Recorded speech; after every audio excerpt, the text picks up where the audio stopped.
So we've had matrices, we've added them, we've subtracted them, we've multiplied by scalars, we've multiplied the actual matrices, we have found a determinant. Today we're going to talk about the identity matrices.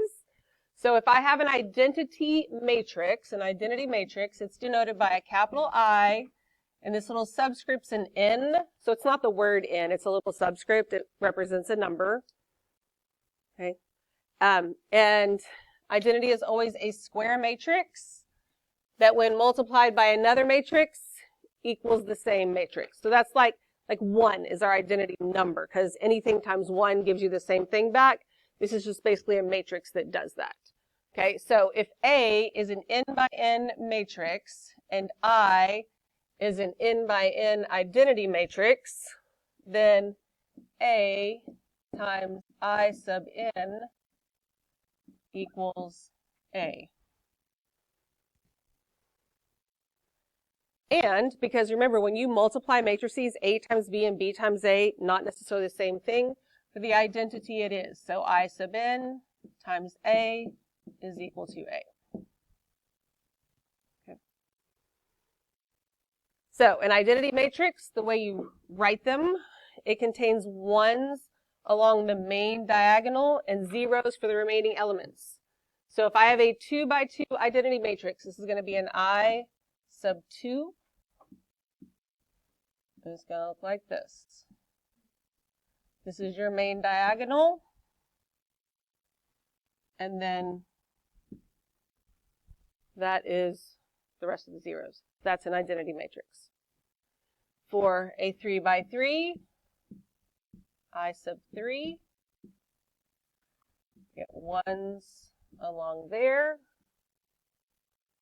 and then 0s everywhere else, like so. Okay. So just to show you what happens, let's take a matrix. We'll do 2, 3, 4, 5. Why not? It doesn't have to be crazy. And we're going to multiply it by the 2 by 2 identity matrix. Okay. So remember, when you multiply matrices, you're going to take the first row, you rotate it, multiply it by the first column, and add them together, right? So I would do 2 times 1 plus 3 times 0. That's what would give me that first element, right? And then I would do 2, 3 times 0, 1. So 2 times 0 times 0 plus 3 times 1. Then I'm going to do the bottom row. 4, 5. When I multiply it by 1, 0, this will be 4 times 1 plus 5 times 0. And then when I do it by the second one, it's 4 times 0 plus 5 times 1. And if you didn't practice multiplying matrices, maybe none of that makes sense to you. But when we do this, now look, 3 times 0, that zeroes out, that zeroes out, that zeroes out, that zeroes out. So basically everything else is multiplied by 1, so we get 2, 3, 4, 5 again. That's what makes it an identity matrix. When you multiply it by any matrix, you're just going to get that matrix right back, okay? So I just wanted to show you that it actually works, and that's what's happening. Nobody just made this up and decided to put 1s and 0s in there. Okay. All right. So if 2 n by n matrices are inverses of each other, or they are inverses if and only if matrix B, well, let's just do it this way. We don't need to write all those words. Let's just write A times B equals I, and B times A equals I. Oh, not and, or. It doesn't matter. It's and, same thing. It'll work either way. So if it has an inverse, because not all matrices have an inverse, if matrix A has an inverse, it's denoted as A to the negative 1. All right? So that means that A times A to the negative 1 equals I. and A inverse times A equals I.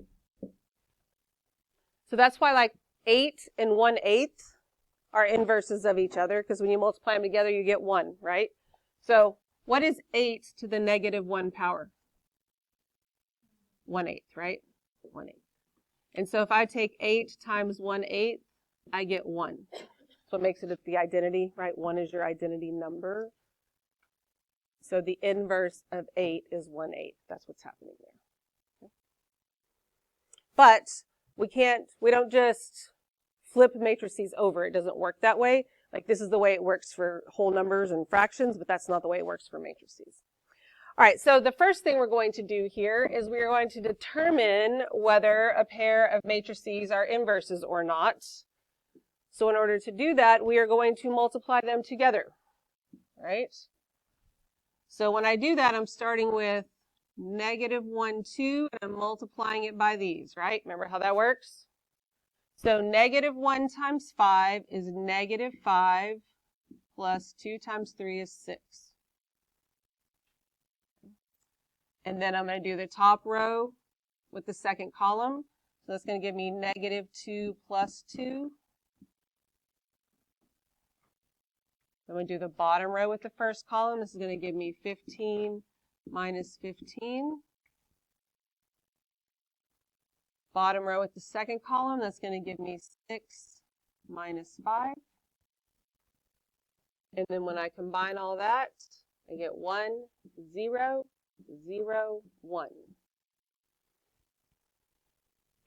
So are they inverses? Yep, because we got the identity matrix.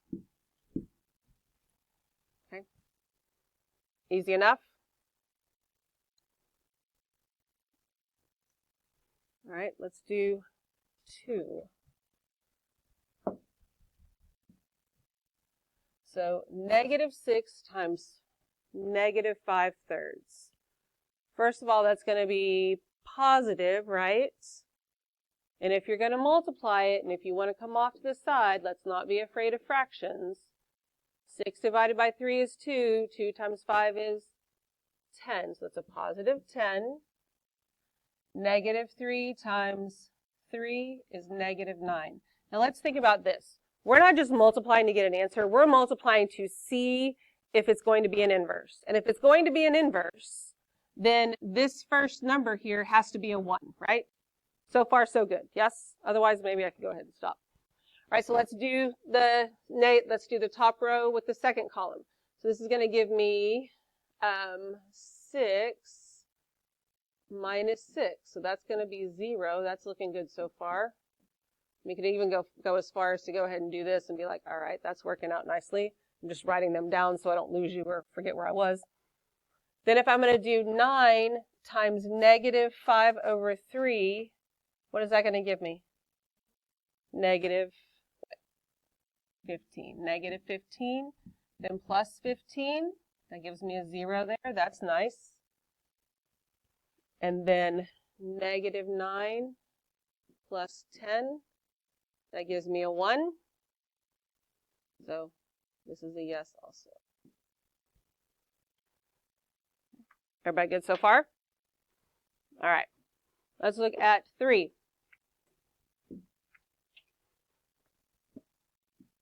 I'm going to do, so this one times this one. This is going to give me positive 48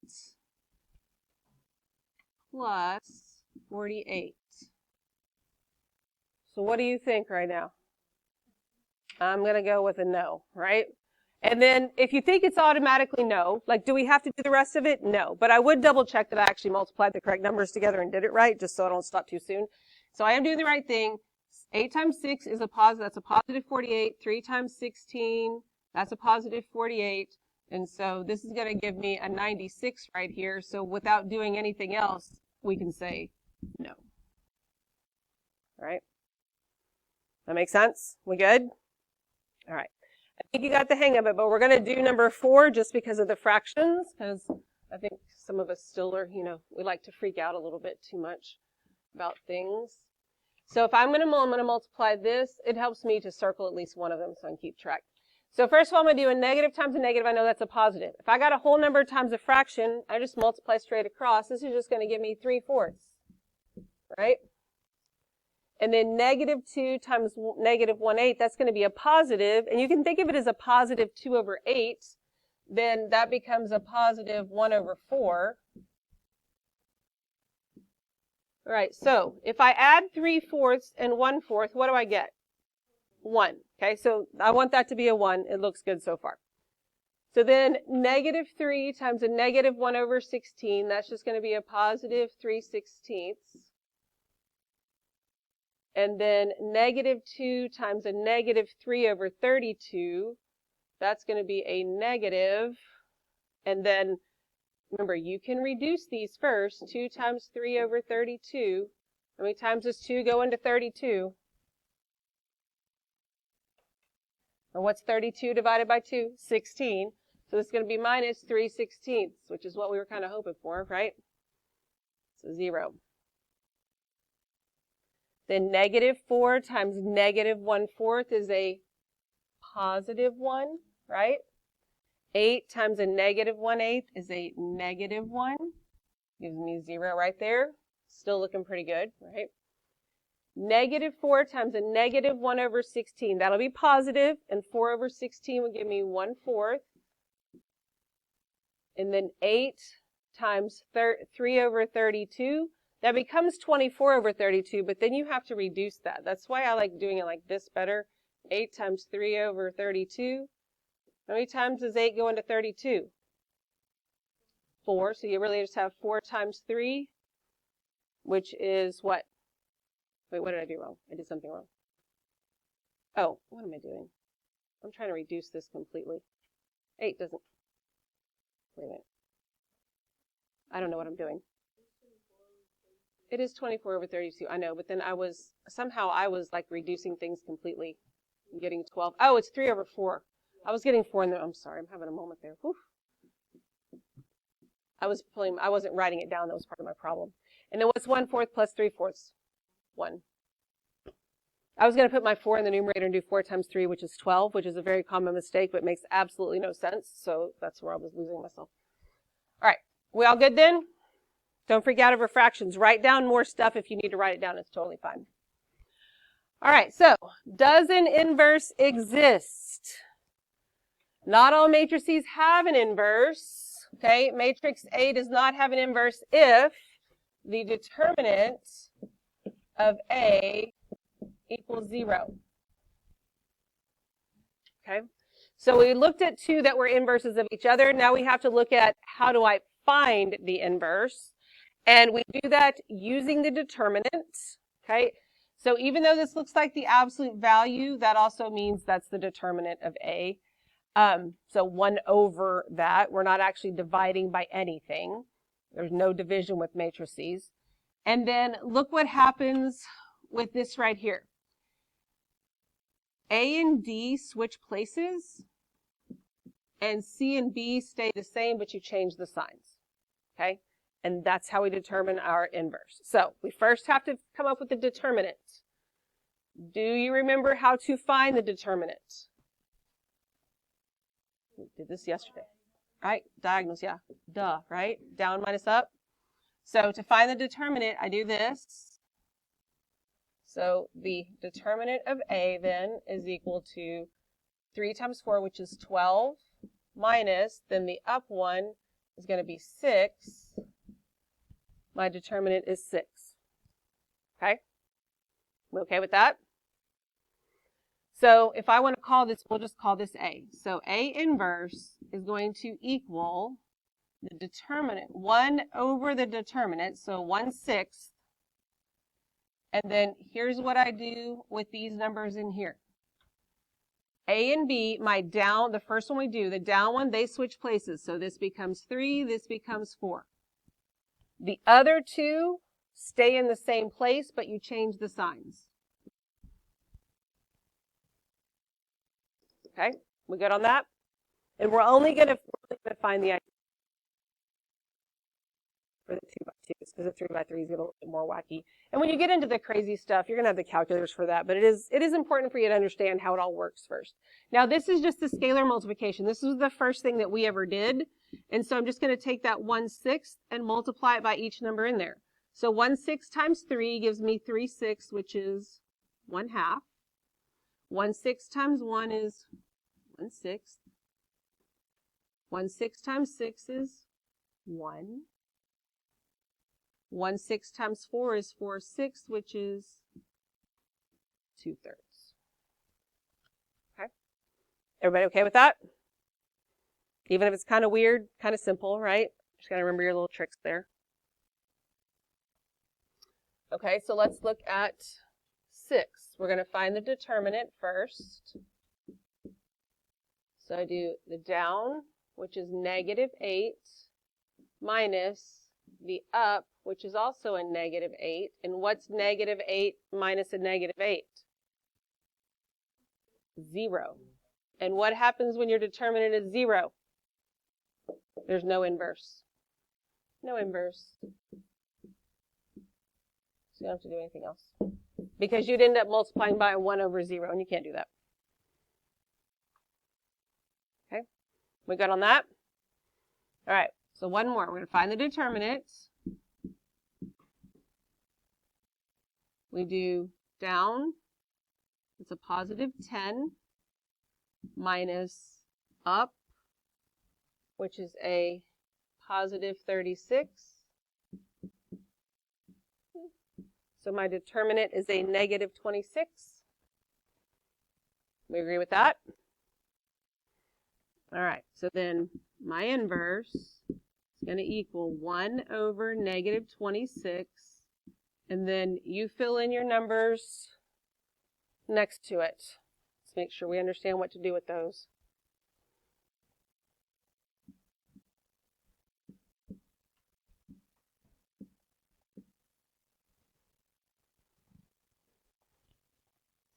Okay, do you agree with what I have? What's the question? Because it's minus. It's down minus up. So it is a +36, but I'm subtracting it. Good question. Okay, anything else? All right, so go ahead and multiply this out.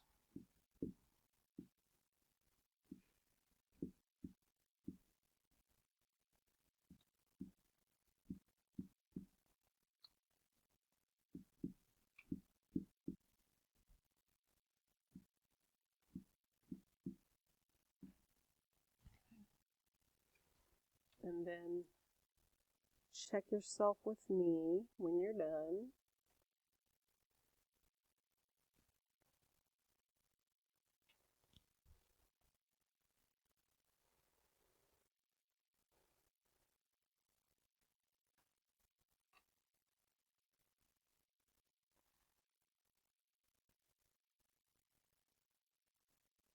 All right.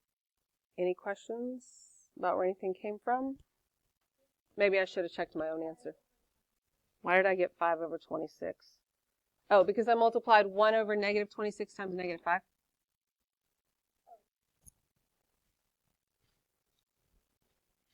Anything else? Are we good? Do we need to do the other 5 examples? I don't think so, right? You got the hang of it? Okay. All right, good deal.